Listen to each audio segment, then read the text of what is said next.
नमस्कार, स्वागत है आपका न्यूज़ 18 का डिजिटल प्लेटफॉर्म देख रहे हैं आप। मैं हूं आपके साथ वैभव कृष्ण भौंडले। ईरान में देखिए कम से कम 11 दिन हो गए हैं और लगातार विरोध प्रदर्शन देखने को मिल रहा है। अर्थव्यवस्था पूरी तरीके से चरमरा गई है। छात्र संघ और जो व्यापार संघ के लोग हैं और जो तमाम लोग हैं वो सड़कों पर उतर आए हैं और अली खामनेई जो इतने समय से वहाँ पर शासन कर रहे थे उनके खिलाफ जमकर विरोध प्रदर्शन लोगों में देखने को मिल रहा है। आज विस्तार से इस वीडियो में हम इस चीज़ पर चर्चा करेंगे कि क्या ट्रंप की भूमिका रहने वाली है, क्या ईरान पर हमला हो सकता है, क्या जो अली खामनेई उनको बंधक बनाया जा सकता है, जो B2 देश हैं चाहे रशिया हो चाइना, उनकी कितनी भूमिका रहेगी, वो क्या कुछ कर रहे हैं, किस तरीके से समर्थन कर रहे हैं। मिडिल ईस्ट पर बात करेंगे, साथ ही जो प्रॉक्सी कंट्रीज़ हैं हमास, हिजबुल्लाह, उनके ऊपर बात करेंगे विस्तार से। मेरे सहयोगी आनंद मेरे साथ जुड़ गए। आनंद, बहुत बहुत स्वागत है आपका। सबसे पहला सवाल मेरा यही कि जो मुस्लिम कंट्रीज़ हैं, जो सबसे बड़ा सवाल कि मुस्लिम कंट्रीज़ हैं वो उनकी प्रतिक्रिया इतनी कम क्यों नज़र आ रही है, वो इतना चुप क्यों नज़र आ रही है? क्योंकि जहाँ एक तरफ तो खुलकर समर्थन किया जाता था, वो क्या ट्रंप के शासन से, ट्रंप की पावर से डरते नज़र आ रहे हैं? क्यों इतना समर्थन नहीं मिल रहा है? बिल्कुल, देखिए जिस तरीके से अभी लगभग 11 दिन होने वाले हैं ईरान में प्रदर्शन जारी है, लेकिन अब तक कोई भी मुस्लिम देश 57 मुस्लिम कंट्री हैं, लेकिन अभी तक कोई भी ऐसी बड़ी मतलब बड़ा बयान या फिर बड़ा फैसला ईरान के समर्थन में या फिर ट्रंप के विरोध में कोई भी मुस्लिम देश अभी तक सामने नहीं आया, बोल नहीं रहा है इस मामले को लेकर के, चुप्पी साधे हुए हैं। और वैसे अगर देखा जाए तो आधिकारिक जानकारी, मतलब जो अभी उपलब्ध जानकारी है उस मायने में अगर देखा जाए तो अरब, तुर्की, पाकिस्तान, इंडोनेशिया समेत कई जो मुस्लिम कंट्री हैं वहाँ से अभी कोई भी आधिकारिक बयान नहीं आया है। इससे ये समझ में आता है कि कहीं ना कहीं मुस्लिम देशों में भी, खास करके OIC जो मुस्लिम देशों का एक संगठन है, उसमें भी फूट नज़र आ रहे हैं। क्यों? क्योंकि अगर भाई ईरान भी तो मुस्लिम कंट्री है और इतने 11 दिनों से मामले चल रहे हैं, उस पर लगभग प्रदर्शन के 2 से 3-4 दिन के अंदर में ट्रंप का धमकी भरा बयान भी आ जाता है, लेकिन उसके बावजूद ना तो OIC की तरफ से कोई ऐसा बयान आता है और ना ही कोई मुस्लिम कंट्री आगे बढ़ करके ईरान का समर्थन कर रहा है। तो कहीं ना कहीं ये सामने नज़र आ रहा है कि ईरान जो है कि अब इस जंग में अकेले खड़ा है। अगर हम रूस, चाइना, उत्तर कोरिया का बात न करें तो ईरान जो है वो अकेले खड़ा नज़र आ रहा है। अभी तक भर में जिस तरीके से रूस ने, चीन ने प्रतिक्रिया दी इस मामले को लेकर के, नज़र बनाए हुए हैं, लेकिन खास करके मुस्लिम कंट्री जो है वो भी नज़र बनाए हुए हैं, लेकिन अभी तक कोई उनकी पुष्टि या फिर कोई आधिकारिक बयान नहीं आया है जिससे ये हो कि ईरान के समर्थन में बात कर रहे हैं या ईरान के सहयोग के लिए कोई चीज़ खड़े कर रहे हो मामले में। बिल्कुल बिल्कुल मुस्लिम कंट्रीज़ देखिए उतनी प्रतिक्रिया अभी देखने को नहीं मिल रही है जो कि देखने को मिलनी चाहिए थी। कहीं ना कहीं शायद वो ट्रंप का डर भी कह सकते हैं उसको। आनंद, सवाल एक ये भी कि जैसे वेनेजुएला में हमने देखा कि अमेरिका की फ़ौज जाती है, रातों रात हमला होता है और वहाँ के प्रेसिडेंट को बंधक बना लिया जाता है। क्या वैसा कुछ ईरान में देखने को मिल सकता है, क्योंकि ट्रंप कुछ भी कर सकते हैं? बिल्कुल, मामला तो उस मामले को लेकर के अगर बोला जाए तो धमकी जिस तरीके से आया हुआ है ट्रंप का, तो उसको लेकर के अगर अंदाज़ा लगाया जाए तो कहना वो वही चाह रहे हैं, क्योंकि वेनेजुएला में जिस तरीके से रातों रात राष्ट्रपति को उठा लेते हैं और गिरफ्तार करके अपने देश लेके चले जाते हैं, तो वेनेजुएला भी एक अगर देखा जाए तो अमेरिकी विरोध स्टैंड के कारण ही ईरान का कहीं ना कहीं समर्थन करता है। नहीं तो अगर वेनेजुएला का अगर देखा जाए तो अगर अमेरिका कोई अगर एक्शन ना लेता हो तो वेनेजुएला भी ईरान के समर्थन में भी बचता था। लेकिन अगर बात अगर हम करें जैसा कि आपने इंट्रो में बताया कि प्रॉक्सी, तो ये बहुत अहम रह जाता है ईरान के लिए, क्योंकि आप भी जान रहे हैं कि इजराइल में लगभग 2 साल के ऊपर हो गए युद्ध जारी हैं। अभी हालांकि सीज फायर है, लेकिन कहीं ना कहीं आरोप आते हैं, लगते रहते हैं कि हमास ने हमला कर दिया, हमास बोलता है इजराइल ने हमला किया है। तो हमास और फिलिस्तीन में अगर देखा जाए खास करके तो, या फिर यमन में देखा जाए तो हुती विद्रोही लाल सागर की तरफ, और या अगर आप देखें लेबनान में तो हिजबुल्लाह। तो ये जो तीनों प्रॉक्सी हैं, इन तीनों प्रॉक्सियों को तो खुल करके एक तरीके से ईरान समर्थन कर रहा था युद्ध में, हथियार से लेकर के आर्थिक मदद भी करता था। लेकिन अब इन लोगों की क्या प्रतिक्रिया आ रही है, ये लोग किस तरीके से सपोर्ट कर रहे हैं, क्योंकि जो ईरान में सरकार थी वही सरकार मतलब कथित रूप से अगर बोला जाए तो सपोर्ट करती थी इन तीनों प्रॉक्सियों को, लेकिन कोई आधिकारिक पुष्टि नहीं है इस मामले को लेकर भी। तो अब हिजबुल्लाह क्या है कि ईरान का सबसे करीबी और शक्तिशाली सहयोगी है, लेकिन हिजबुल्लाह जो है वो सरकार नहीं है, लेबनान की। लेबनान में उसकी भूमिका है थोड़ी बहुत सरकार में, लेकिन जिस तरीके से खुल के अंतर्राष्ट्रीय लेवल पर आकर के अंतर्राष्ट्रीय मंच पर सपोर्ट करना चाहिए तो उस तरीके से नहीं कर सकता।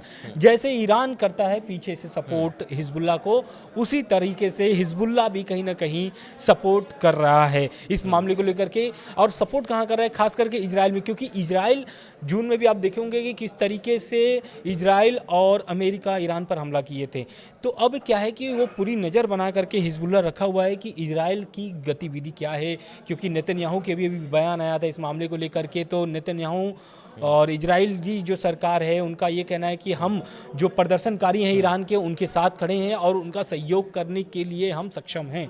तो इससे ये समझ में आ जाता है कि इजराइल क्या चाह रहा है। इजराइल ये चाह रहा है कि खामनेई की जो सत्ता है, मसूद पेजेस्कियान जो वहाँ के राष्ट्रपति हैं, उनकी कुर्सी चली जाए। और अगर खामनेई की कुर्सी जाती है तो खामनेई के कुर्सी जाने के साथ साथ वो उनको देश भी छोड़ने के लिए मजबूर किया जा सकता है। क्योंकि सीरिया वाली अगर हम बात किया जाए तो कहीं ना कहीं बिल्कुल मजबूत समर्थक था, और यही है। लेकिन असद सरकार गिरने के बाद बिल्कुल वो समर्थन कमजोर हो गया थोड़ा सा। बिल्कुल। तो अब क्या है कि दूसरी बात कर लेते हैं कि अब इराक की बात कर लेते हैं। इराक भी बहुत मददगार रहा है ईरान का। ईरान में लगभग 11 दिनों से जो प्रदर्शन चल रहे हैं उसमें कोई भी मुस्लिम कंट्री का अभी कोई भी आधिकारिक बयान नहीं आया है जो ईरान के समर्थन में हो। बात अगर हम सीरिया की करें तो सीरिया भी अगर बशर अल असद की सरकार अगर देखा जाए तो बहुत उनकी सहयोग करता था ईरान की, यानी खामनेई साहब की। और अब जब से बशर अल असद सरकार गई है, यानी कि बशर अल असद जो थे वो राष्ट्रपति थे, वो भी देश छोड़ के चले गए थे। जब वहाँ पर अल सायरा जो वहाँ के विरोधी पार्टी थे, आज उन मतलब एक तरीके से अंतरिम राष्ट्रपति बने हुए, अंतरिम सरकार उन्हीं के अंडर में चल रही है सीरिया। लेकिन अब जो है वो सीरिया जो पूरी सपोर्ट कर रही है वो अमेरिका का सपोर्ट कर रही है। अभी आप पिछले दिनों देखे होंगे एक ट्रंप और अल सायरा का ये फोटो भी सामने आया था जिसमें वो दोनों मिल रहे थे आपस में। लेकिन अब जो है कि सीरिया की तरफ सीरिया से ईरान एकदम कमज़ोर हो गया, कोई भी समर्थन उनको नहीं मिल रहा है। और यहाँ पर पकड़ किसकी मजबूत हो गई है? इजराइल की। क्योंकि कई बार जब आप देखे होंगे जब सत्ता परिवर्तन हुआ था सीरिया में तो वहाँ पर भी इजराइल ने हमला किया था, कुछ हिस्सों पर कुछ कब्जे करने के प्रयास में था। लेकिन जब अमेरिका का हस्तक्षेप होता है, उसमें दखल देता है अमेरिका, तो थोड़ा सा उसमें मामले को ढील देती है इजराइल। लेकिन बात अगर सीरिया की जाए तो सीरिया की तरफ से अभी कोई भी सहयोग ईरान को नहीं मिल रहा है। चलिए देखिए, ये तो एक मुस्लिम कंट्रीज़ की हमने बात की। फिर जो प्रॉक्सी देश थे, चाहे वो हिजबुल्ला रहे हों, हुती हो, हमास हो, उनकी विस्तार से बात की। अब जो मेन बात आती है कि ईरान को समर्थन कहाँ से मिल रहा है। तो चाहे रूस हो, चाइना हो, उत्तर कोरिया हो, पाकिस्तान हो, तुर्की हो, ये कुछ देश हैं जो ईरान का समर्थन करते हैं और खुलकर समर्थन करते हैं, डंके की चोट पर समर्थन करते हैं। तो रूस का कितना समर्थन है, चाइना कितना समर्थन है, क्योंकि ये B2 देश हैं, है ना, और अमेरिका भी एक B2 देश है, तो इनका कितना समर्थन है। अब आनंद इस पर थोड़ा सा विस्तार से दर्शकों को समझाने की कोशिश कीजिए। बिल्कुल, देखिए रूस क्या है कि रणनीतिक समझदारी मतलब साझेदारी रखते हुए, मतलब कि एक तरीके से राजनीतिक, आर्थिक और सैन्य सहयोग, मतलब वो तीनों तरफ से सहयोग देने के लिए ईरान को तैयार रहता है। अभी बीते दिनों एक खबर ऐसी भी आ रही थी कि रूसी जो है कि एक प्लेन उतरी हुई है जिसमें हथियारों का जखीरा है, ऐसी खबरें सामने आ रही थी। लेकिन अगर सहयोग की बात की जाए, यूक्रेन युद्ध में ईरान से ड्रोन भी खरीदे। बिल्कुल। तो मैं वही कह रहा हूँ कि आर्थिक सहयोग जो है रूस हमेशा करता आया है ईरान का। यूक्रेन युद्ध में अगर बात की जाए तो ईरान का बैलिस्टिक मिसाइल जैसे कुछ इस्तेमाल किए गए थे। यही कारण है कि जो अभी JCPOA वाली बात हो रही थी, जो हमने बात किया आपसे कि JCPOA ये हथियार इस्तेमाल करके, ड्रोन इस्तेमाल करके ईरान को प्रमोट करने की भी कोशिश रहती है कि उनके जो बनाए गए हथियार हैं या जो उन्होंने बनाए हैं उनको प्रमोट करने की कोशिश भी रहती है। बिल्कुल, संयुक्त राष्ट्र में अगर देखा जाए तो ईरान की रक्षा करता है और दोनों देशों के बीच जो संबंध है वो बहुत मजबूत है। तो इससे ये समझ में आता है कि रूस और ईरान को तोड़ना अमेरिका के लिए इतना आसान नहीं है जितना आसान अमेरिका सोच रहा है। क्योंकि बीते दिनों आप देखे होंगे किस तरीके से पुतिन और ट्रंप मुलाकात हुई थी, लेकिन वो एक मुलाकात ही थी। उसके बाद अगर देखा जाए तो पुतिन के रवैया कोई भी ढिलवाई नहीं की है। यूक्रेन में आज भी हमला जारी है। और बात की जाए तो ईरानी ड्रोन से भी हमले कई बार किए गए हैं यूक्रेन में, और इसकी पुष्टि भी यूक्रेन की तरफ से की गई है। तो अमेरिका का यही कहना है कि ईरान जो है बैलिस्टिक मिसाइल भी बनाना बंद कर दे। तो रह गई बात अगर चीन की जाए तो चीन भी जो है वो आर्थिक से लेकर के राजनीतिक से लेकर के सैन्य संबंधित जो उनके सहयोग होते हैं वो सारे तीनों खरीदता है वहाँ से। बिल्कुल बिल्कुल तेल भी खरीदते हैं। अधिक तेल निर्यात जो है वो चीन ही करता है ईरान से।